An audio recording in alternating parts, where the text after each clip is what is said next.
আসসালামু আলাইকুম, কেমন আছেন সবাই? আশা করি অনেক ভালো আছেন। তো আজকে আমি অনেক অসুস্থ, জ্বর, প্রচুর জ্বর।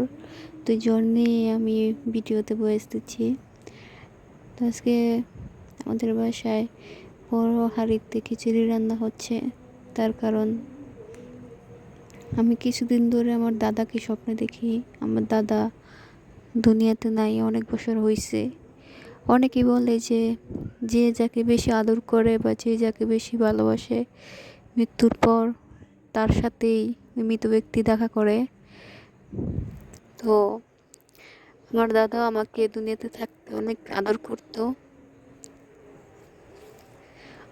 অনেক অনেককে আদর করতো। তো উনি মৃত্যুর পরও উনি স্বপ্নে এসে আমাকে আদর করে। তো সেই জন্য আমি ভাবছি যে গ্রামের অসহায় মানুষদেরকে আমার সামর্থ্য অনুযায়ী আমি খিচুড়ি রান্না করে খাওয়াই। তো সেই জন্যই এই আয়োজন। তো অনেকেই অনেক কিছু ভাবতে পারে যে শুধু খিচুড়ি, তো এটাই আমার কাছে অনেক কিছু। আমার এটার জন্য অনেক শান্তি লাগতেছে যে আমি এতটুকু করতে পারছি।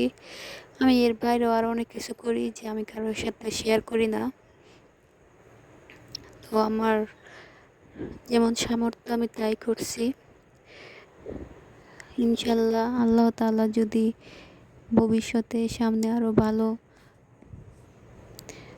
পজিশনে রাখে তাহলে আমি এর চেয়ে ভালো কিছু করব। তো আলহামদুলিল্লাহ খিচুড়ি রান্না প্রায় শেষ। যেহেতু গ্রামের মানুষ ক্যামেরার সামনে আসতে পছন্দ করে না, সেই জন্য আমি ভিডিও করি নাই। তো সবাইকে দেওয়ার পর এই তো আমাদের জন্য এতটুকু আছে, এটাই আলহামদুলিল্লাহ। সবাইকে ঠিক মতন দিতে পারছি, তো এটাই অনেক কিছু। সবাই আমার দাদার জন্য দোয়া করবেন, ওনাকে যেন আল্লাহ তাআলা জান্নাত দান করে। আমাদের জন্য দোয়া করবেন, আমরা যেন ভবিষ্যতে আরও ভালো কিছু করতে পারি।